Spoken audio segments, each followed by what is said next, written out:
30 Hazari court के बाहर का वीडियो है, जिसमें दो कपल्स हैं, ये शादीशुदा कपल हैं जो कि एक दूसरे को गले मिलकर खूब इमोशंस बयां कर रहे हैं। अब आप सोचेंगे कि ये इमोशंस, एक कपल, एक शादीशुदा जोड़ा अगर इमोशंस दिखा रहा है या गले लग रहा है तो इसमें वायरल होने वाली क्या बात है।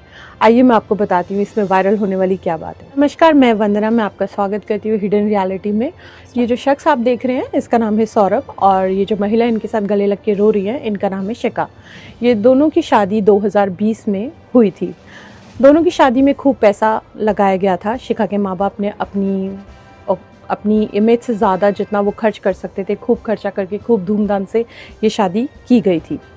दोनों की शादी में एक दूसरे को महंगे उपहार दिए गए थे और ये शादी एक खुशी के साथ संपन्न की गई थी। शादी संपन्न होने के बाद में खुशी खुशी शिखा अपने घर यानी कि अपने ससुराल अपने पति के साथ में रह रही थी। ये शादी बहुत ही अच्छे तरीके से चल रही थी, बहुत ही शादी में खुशी थी, दोनों एक दूसरे से प्रेम के साथ में रह रहे थे।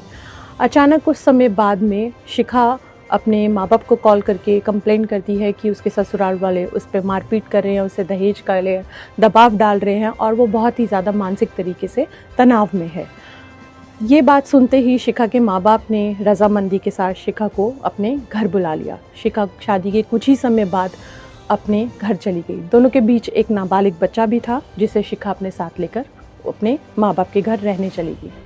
घर जाने के बाद कुछ ही समय के बाद में शिखा ने अपने पति सौरभ के ऊपर एक कोर्ट केस दर्ज किया, जिसमें मारपीट, हिंसा और साथ ही साथ दहेज को लेकर और साथ ही साथ तलाक को लेकर उसने ये अर्जी लगाई। ये कोर्ट केस 30 हज़ारी के कोर्ट में चल रहा था।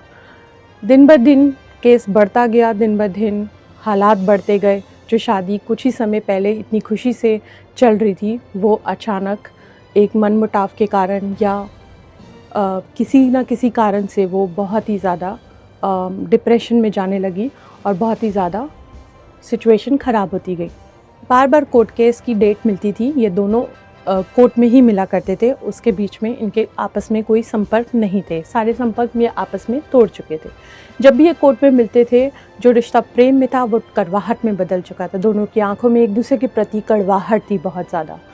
इसी दौरान जैसा कि आप सब भी जानते ही होंगे कि जब कोर्ट में कोई केस चलता है तो आप फाइनेंशियली थोड़ा सा डाउन हो जाते हैं और फाइनेंशियली परिस्थितियाँ आपकी कमज़ोर हो जाती हैं, बिकॉज कोर्ट के खर्चे हो गए, एडवोकेट के खर्चे हो गए। इसी तरीके से सेम शिखा के पिताजी का बहुत ज़्यादा कर्ज हो गया था, क्योंकि उन्होंने बहुत कर्ज में पैसा लेकर खर्चा किया था और वो फाइनेंशियली बहुत ज़्यादा कमज़ोर हो गए थे। इसी वजह से उनकी हालत थोड़े से ख़राब होने की परिस्थिति की वजह से उनकी तबीयत ख़राब हो गई और उनको हार्ट अटैक आ गया। हार्ट अटैक की खबर सुनते ही सब परिवार घबरा गया और शिखा के जो पिताजी हैं उनको एक सरकारी अस्पताल में भर्ती कराया गया। वहाँ उनका इलाज चल रहा था, बट इलाज में अभी कोई सुधार नहीं था।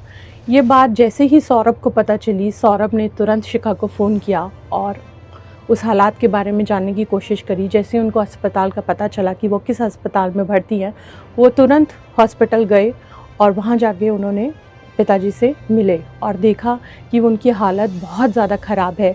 जो परिस्थितियाँ ठीक हो सकती थी एक अच्छी सुविधा के साथ, वो सुविधा उनको सरकारी हॉस्पिटल में नहीं मिल रही थी। उन्होंने तुरंत ये एक्शन लिया और डिसीजन लिया, बिना ये सोचे, बिना ये जाने कि उनकी पत्नी ने उन पे क्या आरोप लगाए हैं या उनका जो कोर्ट केस है वो चल रहा है या दोनों के बीच में एक संबंध अभी प्रेम भरा नहीं है या हालात अब ठीक नहीं है। ये सब ना सोचते हुए भी उन्होंने पिताजी के लिए एक डिसीजन लिया और ये कदम उठाया। उन्होंने उनको गवर्नमेंट हॉस्पिटल से डिस्चार्ज करवा के तुरंत ही एक्शन लेके एक प्राइवेट हॉस्पिटल, जो कि एक माना हुआ हॉस्पिटल है, गुरुग्राम का हॉस्पिटल है वेदांता हॉस्पिटल, जो कि एक प्राइवेट अच्छा हॉस्पिटल है, उसमें उनका ट्रीटमेंट करवाया। ट्रीटमेंट के दौरान उन्होंने जितना खर्च वो उठा सकते थे उन्होंने वो सारा खर्च उठाया और टेक केयर करी। जितना भी खर्च आया था प्राइवेट हॉस्पिटल का, वो सारा सौरभ ने बिना कुछ सोचे समझे वो सब उठाया। उन्होंने उनकी केयर करी। धीरे धीरे परिस्थितियाँ बदली, उनकी स्थिति सुधार में आई, उनकी हेल्थ अच्छी होने लगी और कुछ ही समय बाद उनको उस वेदांता हॉस्पिटल से डिस्चार्ज मिला।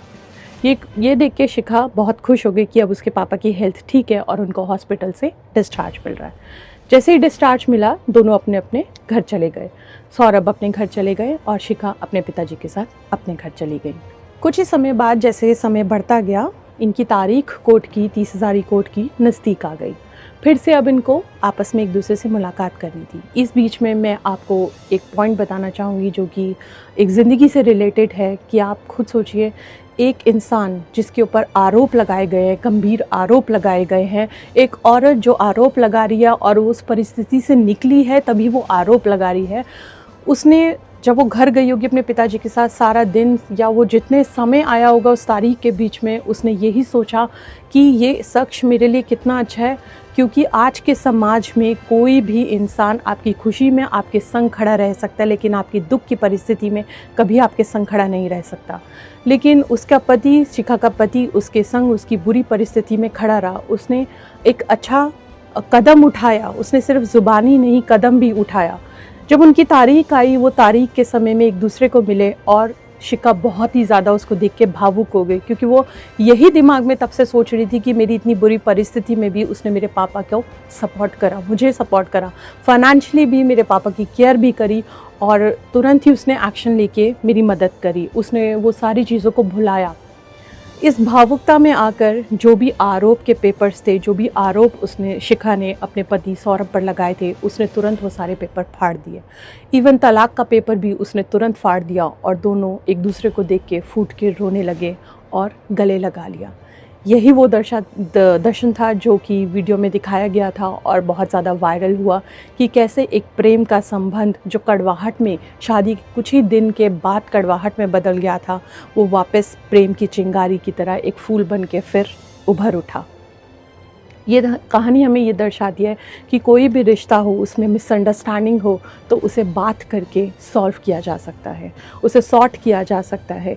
एक उसके पति का इतना प्यारा गेस्चर जो उसने दिखाया, एक पॉजिटिविटी के साथ एक्शन उसने जो लिया, उसने ज़ुबानी नहीं बोला, उसने वो एक्शंस भी लिया प्रैक्टिकली, जिसकी वजह से सबका दिल पिघल गया। उसके पापा जो हार्ट अटैक से की स्थिति में फेस कर रहे थे बहुत ज़्यादा, उस सिचुएशन में आप देखिए उनके दिल का दौरा आना, उनका बीमार होना, ये भी एक घटना थी कि उनकी जो परिस्थितियाँ थी वो बदली, आपस में उनका मेल हुआ। और जो उनका पेपर फाड़ना था, ये इस बात को दर्शाता है कि अब वो नहीं चाहती कि ये शादी टूटे, वो एक होके रहना चाहती हैं, इसलिए उन्होंने वो पेपर फाड़े। तो इसलिए हर रिश्ता जो कानूनी तौर से नहीं सुलझ सकता, अगर वो प्यार से एक अच्छे गेस्चर के साथ, एक अच्छी मिठास के साथ, एक अंडरस्टैंडिंग के साथ सुलझाया जा सकता है, तो मैं भी कहूँगी कि अगर सौरभ और शिखा जैसा अगर आपके रिश्ते में भी थोड़ी कड़वाहट है तो वो प्रेम से सॉर्ट की जाए। अगर वो रिश्ता वर्स्ट नहीं है, एक वियर्ड कंडीशन में नहीं है या बहुत ज़्यादा एक टॉक्सिक रिलेशन नहीं पहुँचा है, तो आप उसे एक प्रेम के साथ, एक अच्छे गेस्चर के साथ, एक अच्छे एक्शन के साथ सॉर्ट कर सकते हैं। यदि वो टॉक्सिक रिलेशन में बदल चुका है तो फिर तो आपको कानूनी सहारा लेना चाहिए। मैं धन्यवाद करती हूँ आपका। चैनल को लाइक कीजिए, फिर मिलते हैं एक नई कहानी के साथ।